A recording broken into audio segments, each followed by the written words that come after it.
지금 EU 수출하는데 포스코, 현대제철, SK이노베이션 등 규모도 크고 잘만 나갈 것 같은 기업들한테 큰 고민거리가 생겼다고 하는데요. 도대체 무슨 고민거리가 생긴 걸까요? 이는 바로 유럽에서 10월부터 발효될 CBAM이라는 제도 때문이라고 하는데요. CBAM, 다소 생소한 단어시죠? CBAM은 EU에서 제시한 Carbon Border Adjustment Mechanism의 약자를 따서 만든 탄소 국경 조정 제도라고 하는데요. 그럼 이 제도를 EU에서 왜 만든 걸까요? 이는 고탄소 배출 산업이 탄소 규제가 약한 국가로 이전하는 탄소 누출을 막기 위한 조치라고 할 수 있습니다. 어떻게 보면 A 공장에서 생산하기 위한 비용을 B 공장에 이전할 경우 환경요금을 부여하겠다는 뜻과 비슷한 거죠. 근데 이 제도가 위에 말한 대기업들한테 어떤 영향을 끼칠까요? 이 제도가 발효가 되면 기업들이 지불해야 할 환경요금이 어마무시하기 때문이죠. 특히 철강, 알루미늄, 시멘트, 비료, 전력, 수소 등을 수출하는 기업들을 대상으로 시작해서 범위는 점차 넓어질 거라고 합니다. 난 중소기업인데 별 큰 타격이 없겠지 뭐. 그렇게 생각하셨다면 큰 오산입니다. 대기업들이 영향을 받게 되면 중견, 중소기업들도 영향을 받을 수밖에 없는 상황이에요.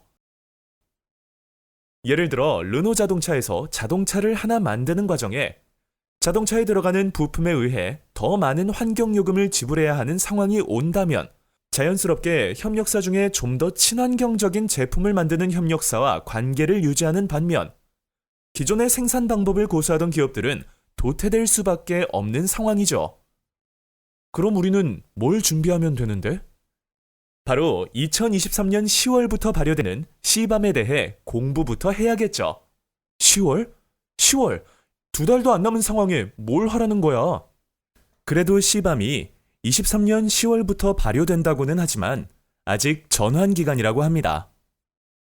그러나 아직 CBAM을 구입할 의무는 없지만 분기별 CBAM 보고서 제출을 해야 한다고 합니다.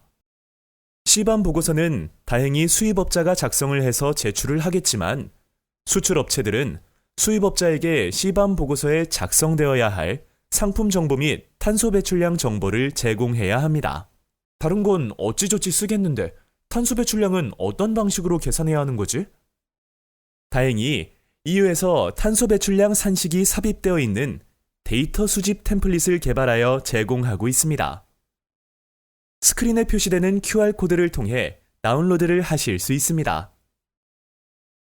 수입업체에게 정보 제공하는 주기는 한국에서 제출하는 것과 같이 1년에 한 번만 제출하면 되나? 한국은 1년에 한 번만 배출량을 계산해서 제출하는 것과 달리 EU는 분기별로 보고해야 합니다.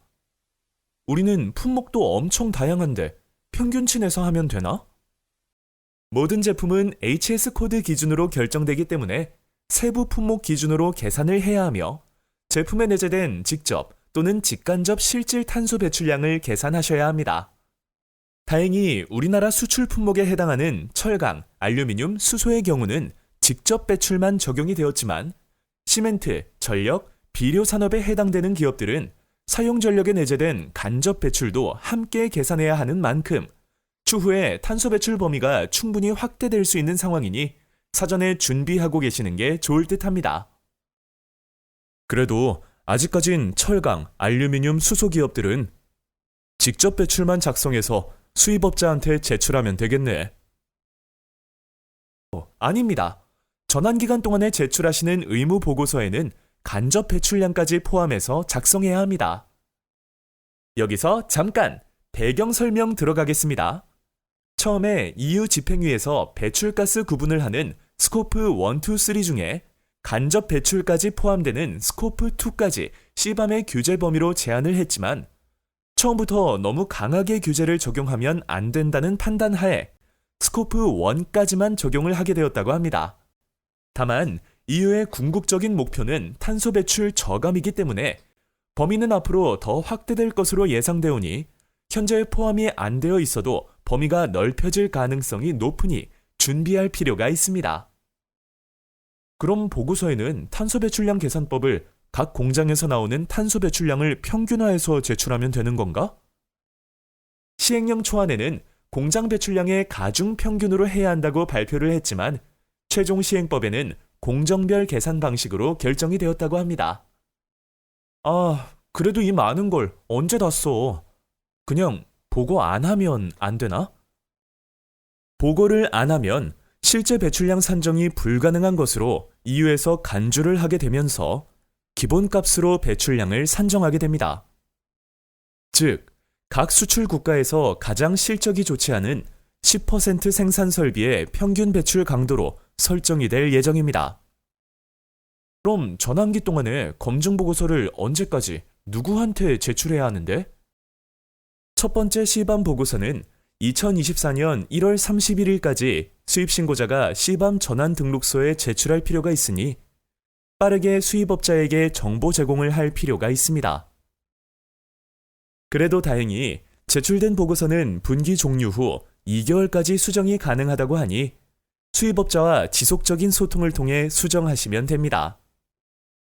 물론 전환기간 동안에는 페널티 적용을 최대한 EU 집행위 측에서 적용을 안 하려고 하겠지만 만약에 내재된 배출량에 잘못된 정보가 발견될 경우 배출량 톤당 10에서 50유로의 벌금을 부과할 수 있다고 하니 최대한 수정 가능한 시기 내로 정확한 탄소 배출량 계산을 하는 것을 권장드립니다. 근데 우리가 현재 수출하고 있는 바이어들이 10개 있는데 이 정보들 모든 바이어들한테 노출이 되면 우리 회사 기밀 정보 다 새는 거 아니야? 그래도 다행히 모든 수입업체가 아닌 한 바이어만 선정해서 수입 신고를 부탁하면 된다고 합니다. 그래도 혹시 모르니 보안 서약서도 사전에 작성해 두는 것이 안전하겠죠? 그럼 우리는 시밤 신고 절차를 한 수입업체한테 맡겨놓으면 되는 거야? 네, 맞습니다. 이렇게 수입업체한테 의뢰를 하면 수입업자가 사전에 시밤 등록소를 통해 수입 허가를 신청하면 EU 승인 심사를 통해 시밤 고유 계정이 부여가 됩니다. 이후 수입업자는 전년도 수입품에 내재된 배출량만큼 상응하는 시밤 인증서를 구매해야 하며 매년 5월 31일까지 시밤 등록소에 신고서, 인증서 등을 지속적으로 제출하면 된다고 합니다. 위 내용 아직도 잘 정리가 안 되신다고요? 여러분들의 궁금증을 풀어주기 위해 코트라에서 시밤 관련한 Q&A 북을 발간했다고 합니다. 아래 첫 번째 링크를 통해 확인하실 수 있습니다.